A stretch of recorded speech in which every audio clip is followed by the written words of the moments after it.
Okay, so we're on the Mishnah on Kuf Gimel on the base on the bottom. Hamakabel Sodom Chavera. So Makabel is, again, remember there's two types of Kabbalanus or two types of Arisim. So this is, I believe, we go through so many of them, is, I think it here means that Ruvain rented the field to Shimon in return for a percentage of the profits.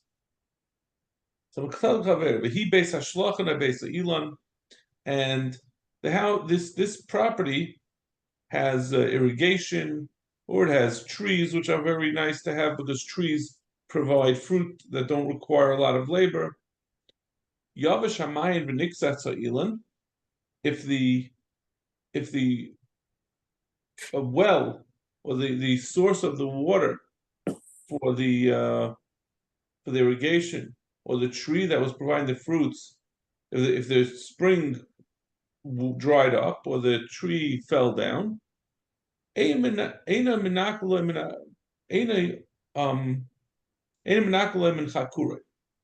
can't reduce the amount that he has to pay. So I guess Chakurai, if we're talking about Chakurai, we're not talking about where Shimon is paying a percentage, but rather Shimon made up he's going to pay him $100 a year or $100 of the produce in return for this field. So even though, like, one of the primary features, this important feature of the field was not available, the renter cannot reduce the amount he pays. However, if the agreement was rent to me this field the way he described it was this sada beis hashlachan, this field with a irrigation zoo, I saw the beis ilonzeh, or the field that has this tree on it. Yavash hamayim v'niksas ilon, if the water dried up or the tree got chopped down, in that case, the renter can reduce what he pays because that was it was mentioned in the original rental agreement. Zaktimar, hey Ridam,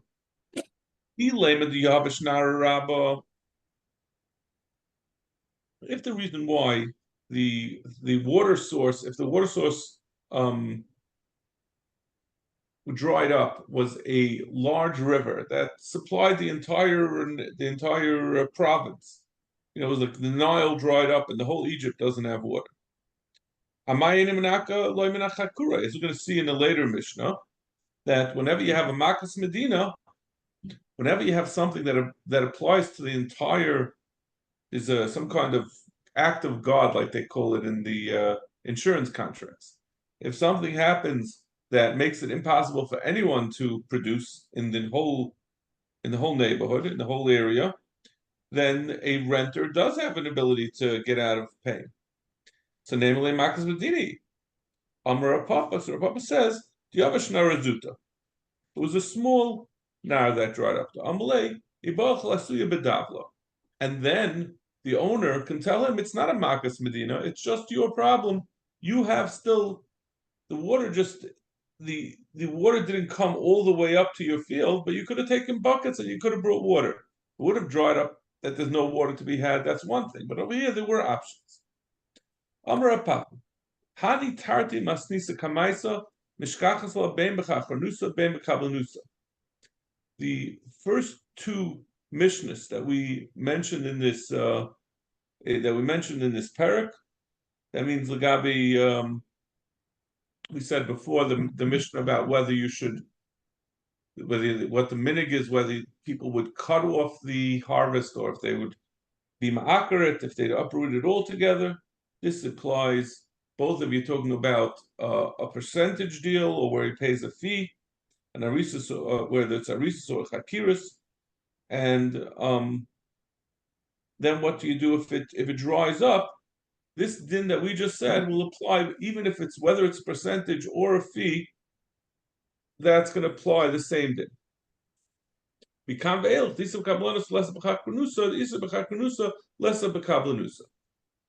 Mishnahs that we're going to see coming on in the parak, those are applying to one or the other. Whatever is referring to a fee doesn't apply to a kablanusa, which is with a percentage, and vice versa. We said in the Mishnah, if he said, rent to me this house, this sada, with this beis hashlochen, then it's then the owner, that in that case, that means that the renter specified that he wants it to have this irrigation feature or have this tree feature, and therefore, if it's not available, he can reduce the rent. Let the owner tell him, listen, I didn't mean, even though you said you wanted this sada with the irrigation, or this sada with the tree, I thought you were just identifying the sada, but you weren't saying that that was an important point to you. Milay Tanya, we see there is such a concept. If someone says to, Reuven says to Shimon, I'm selling you this base core of offer, this plot of land, of dirt, I'm selling it to you. Even though it only has a lesach, it only has half as much, he is entitled to the whole thing. The name was base core offer. But even though it was smaller than a base core, it was half as much as a base core, the person who was selling it only meant to say, he was only saying this sod that's called the base core offer. Who the mystery base core? That's only if that's what it's called. A similar case, Karmani Michael, if someone says, I'm selling you a vineyard, even though there's no actual vines on it, there's no grapes, it's still a good sale. That's the name of it. It's called a vineyard. That's as long as it's called a karma. I'm selling you this orchard. Remind him, even though it doesn't have pomegranate cheese, again, that's its name. It doesn't mean that it has to have that feature. That's as long as that's its name. You see, there is such a concept. A person can say, even though the name seems to denote something, the seller can say that I only meant to call it by that name, but not that it meant I wasn't guaranteeing that it has that feature. Let him say the same thing over here when we're talking about a renter who called it, let's say, this beis hashlochen, this sada with irrigation. Maybe the name of it was just the sada beis hashlochen, but even if it doesn't have the beis hashlochen, it's still a viable rent, and he can't take off part of the rent if it's not available. Amar Shmuel kasha. Shmuel says no. We can be mechalik, even though we said over there that if he's selling it, he could say it depends on who's the one who said this thing. That means if the person who's renting, meaning the owner, said to the chayker, to the renter, Shma ba'alma, then he could say the owner is saying, I'm just saying a name. Amalei chayker lemachker, but if the renter said it, he said, I want the sada with the tree, or the sada with the irrigation. Kpeda. Then he's saying him, I want the dafka, the one that has this feature. Ravina says it does not necessarily true. Both of them could be talking about where the owner said it to the chayker, but we could still be machal. From the fact that he said sada zeh, we're talking about where they're standing in the actual field.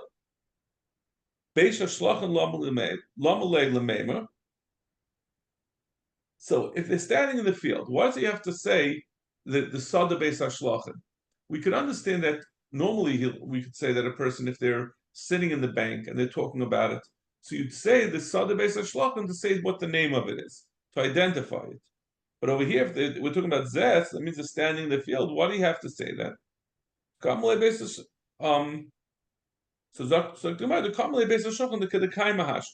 So therefore, it must be that he's saying that I want that it has to have this beis hashlochen that we see here, because to identify it wasn't necessary. So it must be he's saying it in order to say that he wants it to be working, and therefore he could be menaka, he could take off from the rent if it's not available. Zok the Mishnah. someone who got he rented a sada from his friend, from another person. Reuven rented from Shimon, Vahivira, and he neglected to work on it. He left it without working on it. He didn't plant anything. Shamnai Sakamaria Lassus. We evaluate how much is this. Now, obviously, over here we're talking about where the agreement is that Reuven rented it from Shimon. Reuven's going to pay Shimon a percentage of the yield of the field. So we have to make an estimation. How much would this field have yielded? Shamanai Sakamaria Lassus. How much is it normally going to produce? That's what he has to give him the percentage. Because that's what he writes to him. The typical agreement will include, if I leave it fallow and I don't work on it, I'm going to pay you the full amount. So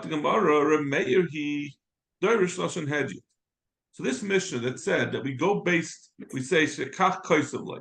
The way Taisus understands it is, even if you didn't actually write this lashon saying that if I don't work on it, if I let it go, then I'm going to have to still pay my aris, my sharecrop percentage. Even if you didn't write it, since that's a typical thing that people write, we assume that that's the minhag, that's the upmach, that's the agreement. And this is going to Rameya, the Doirish Lashon Hedjin. Rameya holds that we look at the way contracts are normally written, and that's what we apply.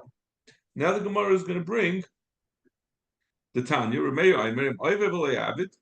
if I leave it empty and I don't work on it, I'm going to pay the full amount. And now the Gemara is going to bring another bunch of examples of Tanoim who hold of this concept of Doirish Lashon Hedjin, that we look at the way people typically do their deals. We'll bring an example of Yehuda how he used Doirish Lashon Hedjin. The Tanya, Yehuda Omer. Other may be carbon asher al ishtay. If a man's wife is mechoyed to bring a carbon, let's say she was a yeledes, and there are different types of kabbalah she could bring. She could bring a poor man's carbon or a rich man's carbon. So if her husband is rich, he's obligated to provide a wealthy man's, the wealthy, like they would bring, let's say, a sheep. If they were poor, they'd bring either birds or they'd bring a mincha.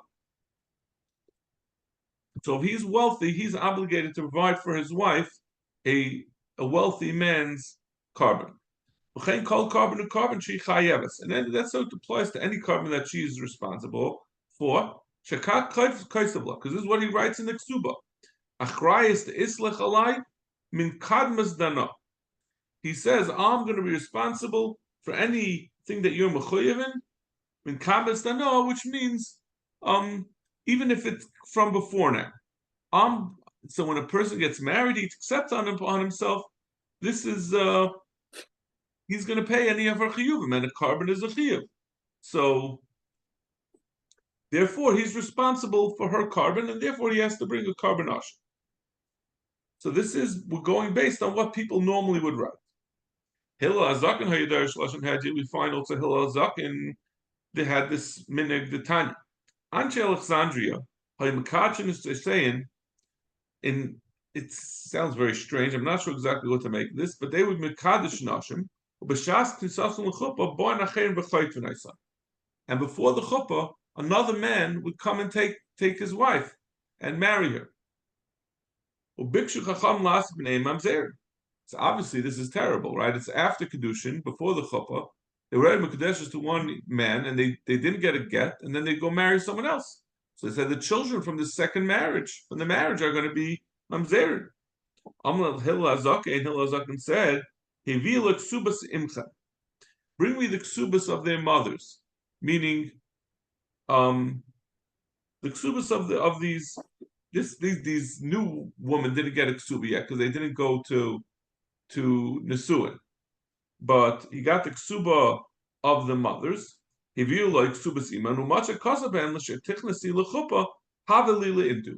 said in the ksuba, when I'll bring you to chuppah, then you're going to be married to me.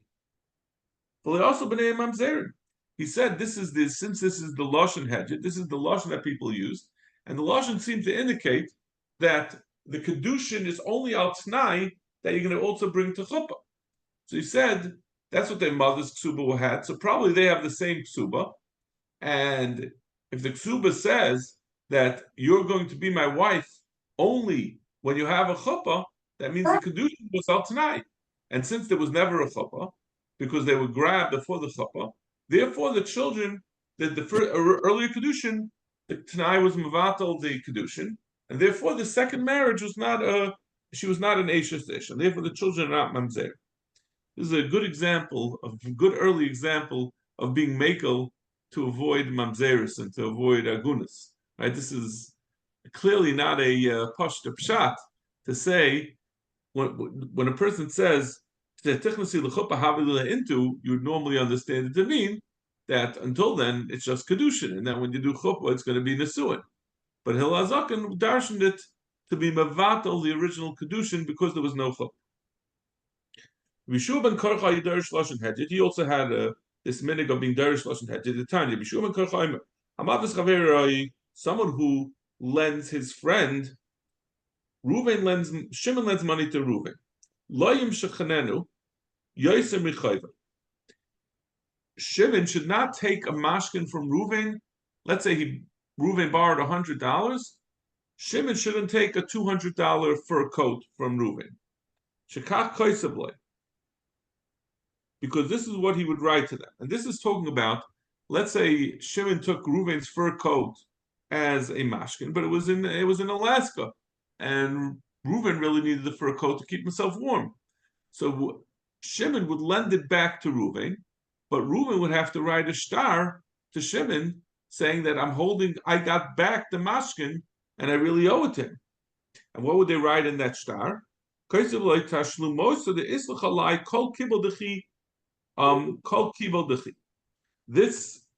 that you gave me, this mashkin that you're giving to me, it's worth.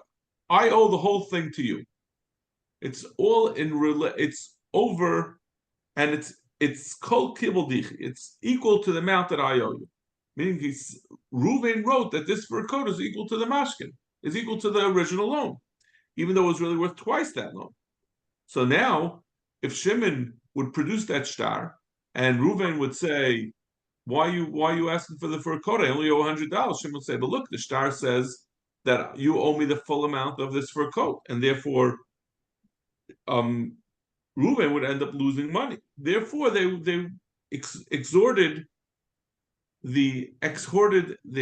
asked the lenders not to take a mashkin that was worth more than the value because of the lashon that they used to put in the shtaris when the lender would lend the mashkin back to the borrower.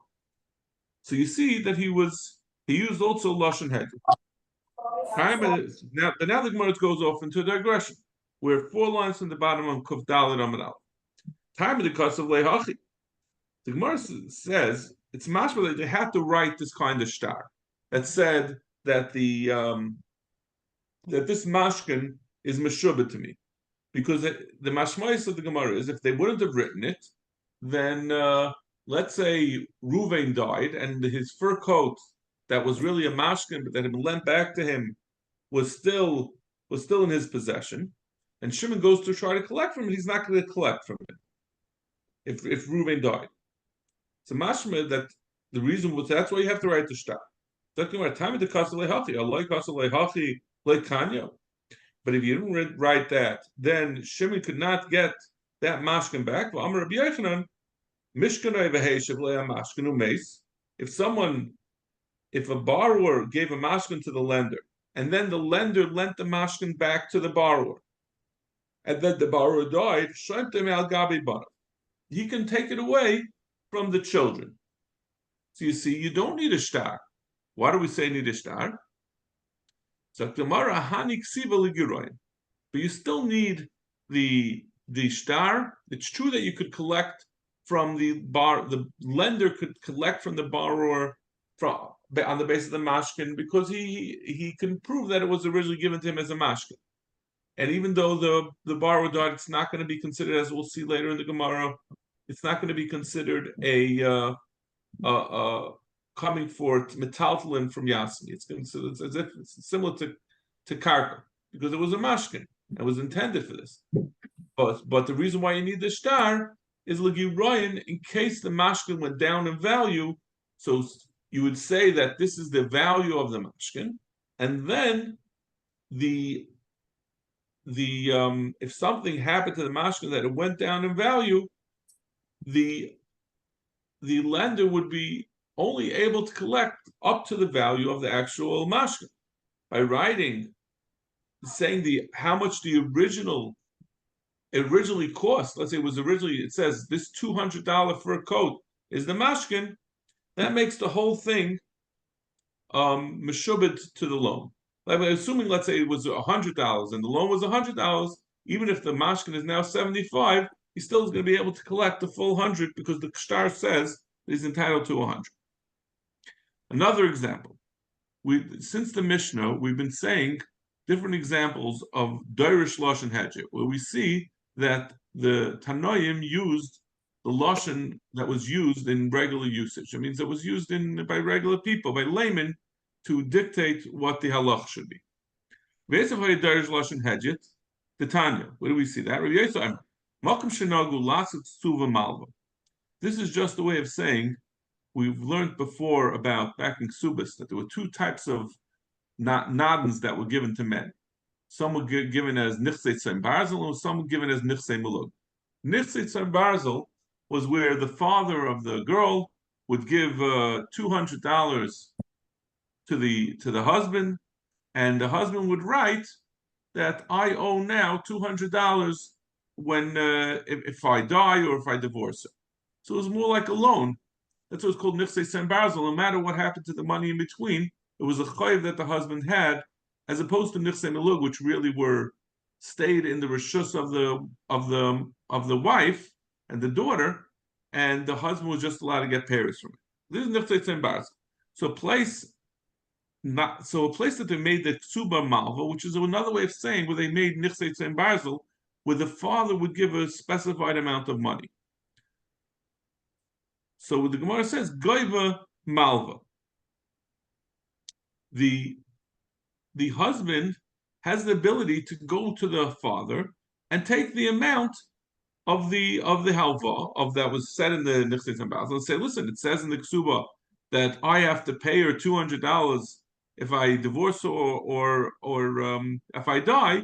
So that means you have to give me the $200. I'm not just promising money at the end of the marriage out of the goodness of my heart. This is not the American legal system.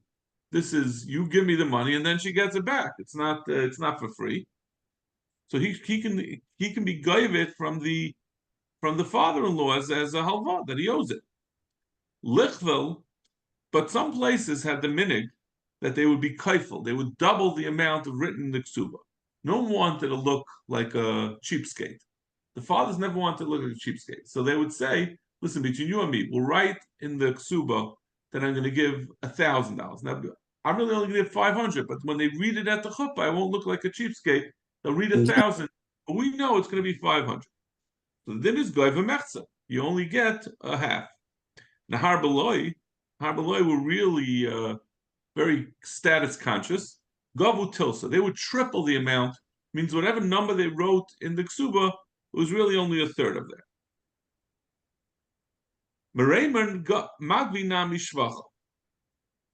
Mareimar would allow the husband to be goiva the full amount, even though that the husband the father never intended to provide that full amount. We said that if the minig was to double it, then you could only take half. He says no. That which he said that which Maremer allowed him to be goyva the full amount is where the father didn't just put it in the ksuba, but he literally made a kinyan. He says let's take a ksuder. We're going to make a whole production by the chasen's tish, and I'm going to lift up a suder and say you're getting $100,000 nad, even though he had originally said I only mean to get 50. But if you make a kinyan, you can't. It's one thing to write in the ksuba, but if you make a kinyan, then you can't back out of it, even if you had other intentions. Ravina mashpech. Ravina, he did this. Ravina also did this minig, and wrote a large amount in his daughter's ksuba. Uksiv, uksiv lebarte, and that's what he gave for his daughter. Amulei nikni minei demar. So it means he was the father-in-law in this case, and he said, "I'll give 100,000." But he said that under the table, he said, "By the way, it's really only 50,000." So the other side, the chazan said, "Let's make a kinyan on it." He said to him, "Listen, I I know the tricks. If I'm going to make the sudder by the chatzan's tish, then I'm going to have to pay the whole 100,000. We could either do 100,000 so you look good that you got the 100,000 for your daughter, or we could do a kinyan for 50,000, but not both. One or the other. In other words, you're only getting 50,000. Who gavra the amalu? Havalu havala arba meyazuzu lebarti b'ksubas.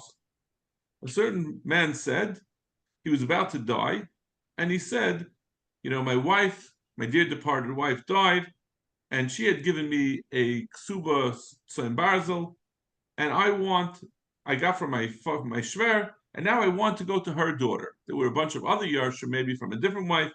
He said, but I want this daughter to get the nechsik tzayin barzel.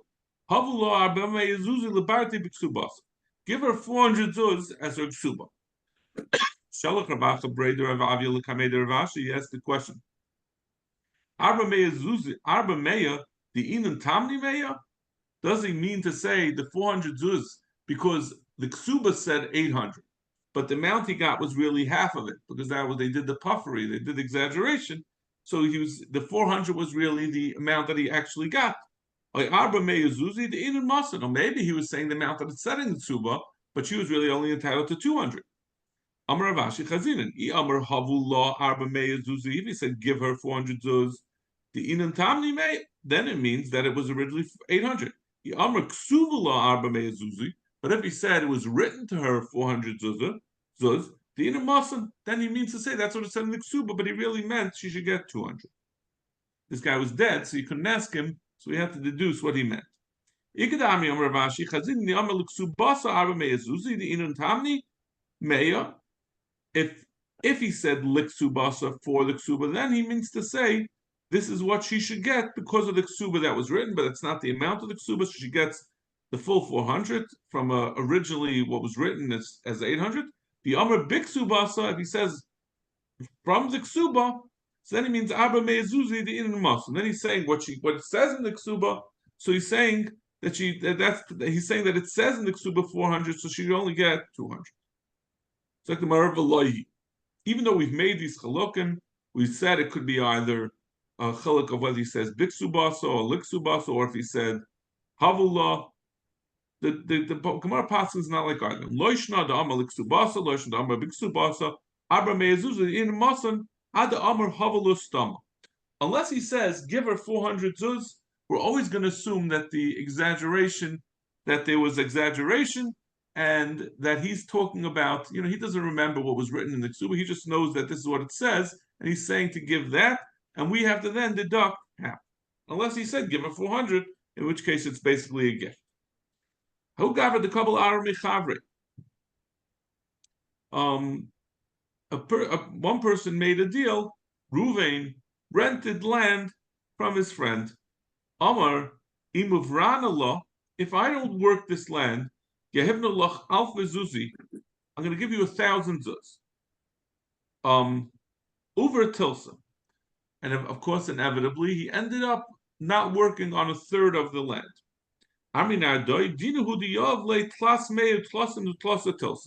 The din is that he has to give him a third of that amount. He said, I'm going to pay $1,000 if I don't work the land. He didn't work a third of it, so he has to pay a third of the amount he obligated himself. Rava Amar Asmachti Vasmachta Leikanya. Rava says, no, this is not something that he thought was going to happen. He obligated himself just because he thought that it wasn't, I'm not going to not work the land, so I might as well obligate myself. I want to just demonstrate that I really intend to do so. But then life cropped up and he wasn't able to do so. But it's an asmachta. It's like when someone says, if my pony doesn't win, I'll pay you $100, but he fully expects his pony to win. So according to Mandama says it's not kanya. So tomorrow, what about our Mishnah? Our Mishnah says if he says if I leave it empty and I don't work it, ashalam b'mitzvah. We said in our Mishnah, if someone promised, we said that this is where we first started with not Derish Lashon Hedjit, that we say that people would write when they rented something, when they were sharecroppers on the land, that if I don't work on it, I'm gonna pay the amount that it would have earned. So Gemara, no, that's not a. So even though there we say he pays, we don't say it's lekanya because he expected to work. There's a difference. Over there he said, I'll pay what it would produce had I worked. So that's a reasonable clause in a contract. But over here he says I'm going to give 1,000 zuz. That's a guzma. Hacha, even the Ka'ama Milsa Yiserka, since he said 1,000 zuz, which is way above the value that a field would produce, guzma v'almahu, and that's an asmachta. To go gazim. Who gavra the kabel ara l'shumshami? There was a man who got land for shumshami. He was hired to work the land. He rented the land and he made up. He was one of these sharecroppers, and the landowner said, "I'm renting it to you to plant on it sesame seeds, zarachiti," and instead he planted wheat. And normally, shumshami is a more lucrative crop than chiti. But in this particular case, of the chiti keshumshami, the chitim happened to produce as much as shumshami. And let's say this is Ruvain was the worker, and Shimon was the landowner. And Shimon had promised to pay 50% of whatever the land produced to Reuben had promised to pay Shimon 50% of whatever the land produced. And he decided on his own to, instead of doing shumshami, which would normally produce more, he did chiti, but the chiti ended up producing as much as shumshami. Even though chiti would normally produce $100 worth of value, and shumshami would produce 150, and he did chiti, but the chiti happened to produce this year $150 worth of the value. But really, Shimon benefited because shumshami uses up more of the land. It uses up more nutrients from the land. It depletes the land a little bit more. So he wanted to say that Reuven doesn't have to pay the full 150 to Shimon, because Shimon, besides the fact that he got the full value of what he expected, he said you're going to do shumshami. In the end, he also benefited that his land wasn't depleted because they did chiti instead of shumshami. So he said, "Listen, the renter took upon myself to do chiti, and if it wouldn't have produced as much, I would have had to make it up for you. And now, because I did chiti, you benefited that your land is not depleted. I don't want to. That value I'm going to take away from what I have to pay you."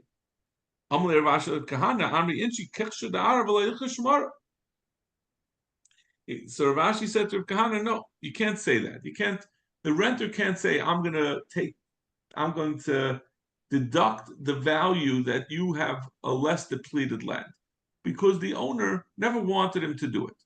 He would rather you plant shumshami, and I'm going to get more value. I'm going to get my money right away. I'm not worried about the land getting depleted. That's in the future. I want cash. Cash on the barrel is worth more than non-depleted land. So you decided to take upon yourself to take this risk. Too bad. I wasn't maskim. I preferred you do shumshami, so you can't take off from what you have to pay me because of that." Who gathered the kabel arish shumshami? There's someone who agreed. Again, he promised to work the land and do shumshami. Zara chiti, and he used chiti instead of the chiti tfeimin shumshami. Normally, chiti would do 100. Shumshami would do 150. This time, the chiti did 200. It produced a crop of 200. Tvei min shumshami. Sav Ravina l'mev yav leishvacha de beini beini. Ravina wanted to say, maybe this this owner has to let the sharecropper keep the difference between what shumshami would produce and chiti would produce. If he would have listened to the owner of the property and done shumshami, he only would have gotten 150. And then let's say half goes to the owner, so he gets 75. But now, because he took the risk of doing chiti, which normally is less than shum shemi, that's all on the sharecropper. He took the risk; he should get the benefit.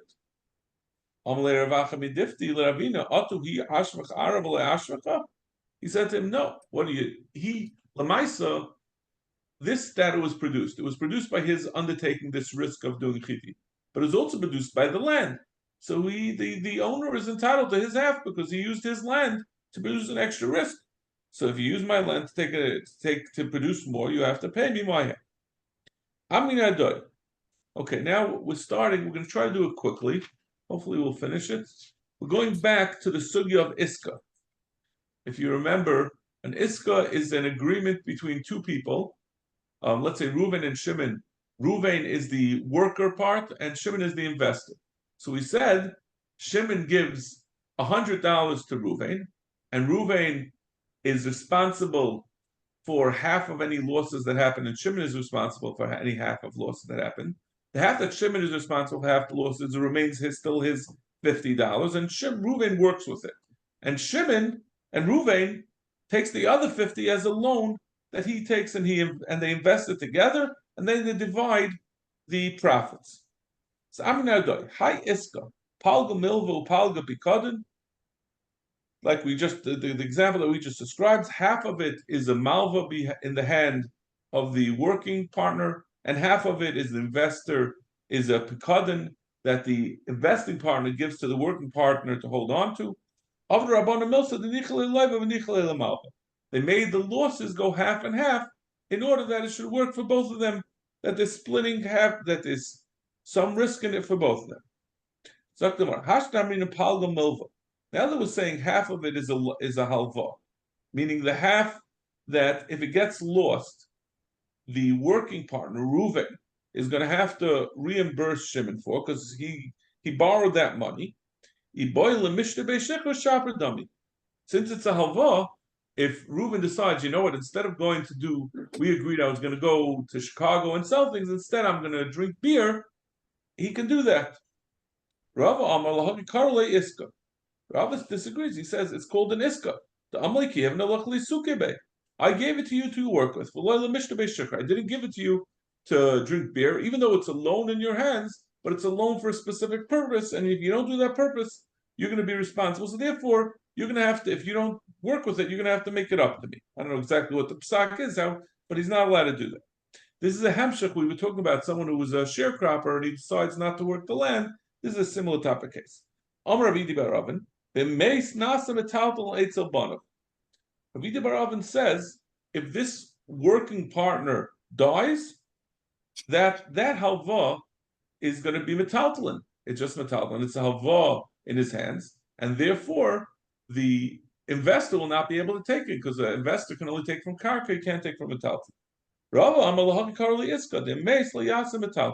Rava says no. Again, just like we said before, it's different than its typical halva in the sense that the guy can't just say, I'm not going to work with it. It's called an iska, that there's a responsibility to work. It's also called an iska, it's an investment, in the sense that it's an investment, therefore the investing partner has a right to take it back. He only invested it, he only lent it to him to do the work with. If he dies and he's not doing work with it, then he has the right to take it back, even though he died, it's not considered like regular metal. Amarava, chad isku trei stari pseid. Normally, now we need one more piece of information. An iska, well, like we said back in Ezu Neshech, an iska has to be, I'm going to try to finish up as quickly as possible. An iska, we have a problem with an iska that in the end, half of it is a loan, and the working partner takes that loan and he works with it, and whatever he produces from that part, he gets the profit. Then he pays back the other partners. That's fine. But the other half, the working partner is working on behalf of the investing partner, and he's not getting paid for his work. The only pay he's getting, as you could say, is that he's lending him $50. But if that's his pay, then that's ribis. That means he's working for the investing partner in return for the investing partner lending him $50. Therefore, normally the working partner gets a little bit more of the investment. Like the example Rashi gives, he'll get 2/3 of the profit in order that he'll be getting reimbursed for the work that he's doing. So Rava says, therefore, if you have one iska, utre story, if you have a single iska with $200 in it, and you divide it up into two $100 investments, you could cause problems if you do that for the malva, because let's say there's a loss of $30 on 100, and there's a gain of $90 on the other 100. So if you look at it as two separate things, on the 30 you divide half and half, so the $15 loss for each of them.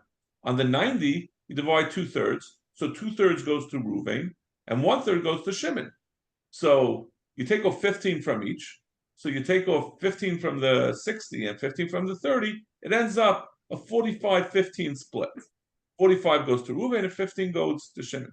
But if you would zero out, if you net out the two sides, the 200s, the 90 and the 30, you say there was a $90 gain and a $30 loss, so you end up with a 60 gain. You divided that into 2/3, then it would be 40-20, which is more favorable, obviously, for the investing partner.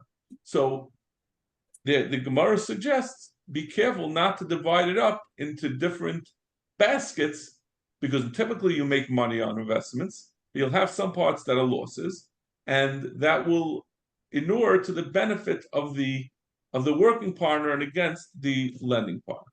And conversely, the same thing would hold true. The opposite way, if you have one loan that was made on one day, one deal was made on one day, and then a week later they came up with another deal. They said, let's consolidate it all together, because you're going to be consolidating the losses with the gains, and instead of netting out the deal, it will come out more beneficial for the working partner, because the working partner gets a smaller percentage of the loss and a bigger percentage of the gain.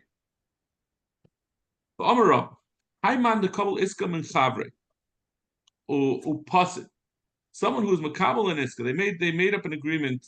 Reuven and Shimon, they're going to do a iska together, and there was losses.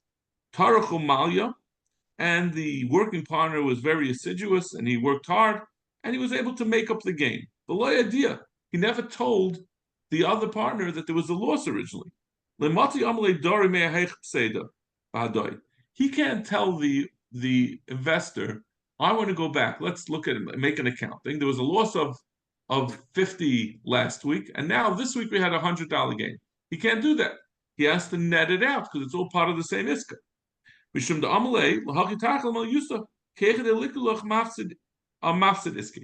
The other partner could say, you can't do that. The reason why you didn't notify me of the loss at the time is because you didn't want to be known as somebody who loses money on investments. Once you get that shame, no one's going to invest with you anymore. So you wanted to net it out. So don't say, just for purposes of accounting, you want to look at the loss separately and divide that 50-50, and then look at the profit separately and divide that 2/3 to 1/3. You have to net it out, because that's why you didn't tell anyone about the loss. If you have two people, let's say you have two working partners, Ruvain and Levi are both working partners, and Shimon is the investing partner. Padi Adadi, Ravach, and they had a gain.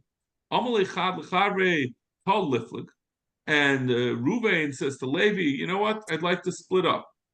So if the other one says, no, I want to make more gains, let's continue. He can stop him. Why is that? If Ruvain, who wants to stop it, says, give me half of the profits, and you can continue working as you wish, he'll say, the more principal I have to work with, the more. That means you want to have as much money to work with to make more money. So whatever profits we make are needed to increase our principal, to increase what we have available to invest. I want to make more money, and the more money we have, the money we can make. If he says, okay, listen, I want to take out my half of everything. I want to take out my profits, and I want to take out my original. Says no, until the time of the whole enterprise is over, everything is meshubed to be used to make more money. The amalei niflik ravcha and niflik karna the matalach tzeda darina badach. And if he says, listen, I'll even go so far.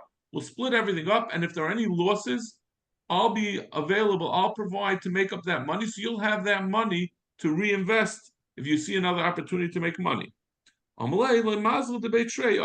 can tell him, no, both of us have our own mazel. Better to have a partner. I'd rather stick with my partnership. It's not just a money matter. I need you at my side. You could stop him from splitting up the partnership. As Shem, we'll meet again tomorrow at 8:30. Yo, if it's any more hidden